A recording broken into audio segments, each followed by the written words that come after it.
dalam rangka melaksanakan perintah Allah Subhanahu wa taala. Salawat serta salam selalu tercurah kepada junjungan alam, manusia terbaik, makhluk termulia yang menjadi asbab terciptanya alam ini, Habibana wa Maulana Muhammadan sallallahu alaihi wasallam. Hadirin sidang yang dimuliakan Allah.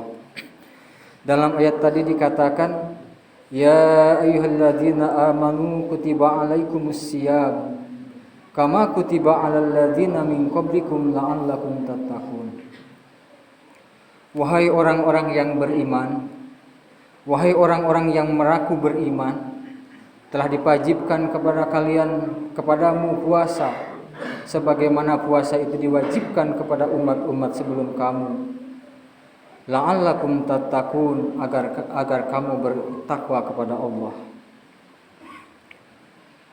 Hakikat dari puasa adalah meningkatkan ketakwaan kita kepada Allah, meningkatkan keimanan, meningkatkan ketauhidan, meningkatkan sedekah, meningkatkan amal soleh, meningkatkan ketakwaan, meningkatkan bacaan tadarus, meningkatkan ngaji, bahkan yang paling penting adalah meningkatkan kepedulian kita kepada sesama manusia yang muslim.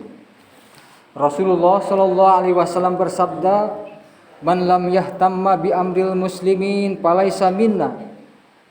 Man lam yahtamma bi amril muslimin falaisa minna. Man lam yahtamma bi amril muslimin falaisa minna." Barang siapa yang tidak peduli dengan urusan orang Islam, dia tidak peduli dengan apa yang menimpa umat Islam, dia tidak peduli dengan apa yang terjadi terhadap saudara-saudara seagama, maka kata Nabi, dia bukan termasuk golonganku. Dulu ketika pemimpin Irak Saddam Hussein rahimahullah, semoga beliau syahid, beliau digantung, kita umat Islam hanya diam. Begitu pula yang terjadi kepada pemimpin Libya Muammar Gaddafi, hanya karena hasudan beliau sebagai presiden dengan akidah Ahlus Sunnah wal Jamaah. Ada firqah atau golongan Khawarij yang benci kepada beliau, bekerja sama dengan kaum kufar, membunuh dan menghinakan beliau. Semoga beliau diampuni oleh Allah Subhanahu wa taala.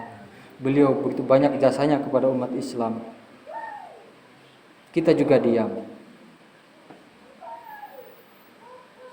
Kita melihat ketidakadilan, melihat para ulama difitnah dengan keji, para ulama dipenjara dengan tanpa asbab yang jelas, saudara-saudara kita di Palestina dianiaya, saudara kita ketika melaksanakan sholat tarawih mereka diserang dengan bom, sholat tarawih dengan bersimbah dengan darah. Mereka rela menjadi martir Masjid Al-Quds. Mereka bersimbah darah karena mempertahankan kesucian Masjid Al-Aqsa sebagai tempat suci ketiga di dalam agama Islam. Kita juga diam. Lalu, bukankah mereka itu adalah saudara kita? Wahai saudara yang mengaku cinta kepada Nabi, saudara yang mengaku rindu kepada Rasul, bahkan saudara yang mengaku beriman kepada Allah Subhanahu wa taala, mengapa kita berat mengangkat tangan untuk berdoa kepada mereka agar mereka dilindungi oleh Allah Subhanahu wa taala? Apa yang menyebabkan tangan kita berat untuk diangkat berdoa kepada Allah? Apa makanan yang masuk ke dalam perut kita sehingga kita berat mengucapkan doa kepada Allah untuk melindungi mereka? Wahai saudara yang mengaku beriman kepada Allah, saudara yang mengaku cinta kepada Rasulullah, saudara yang mengaku beriman kepada Allah, masihkah kita mempunyai wajah? Masihkah kita mempunyai muka di hadapan Allah Subhanahu wa taala di kelak kemudian hari? Apa yang akan kita pertanggungjawabkan di hadapan Allah ketika melihat saudaranya dihina, dinista, dianiaya, sedangkan kita berdoa pun tidak? Mereka telah berjuang untuk agama. Apa yang harus kita lakukan?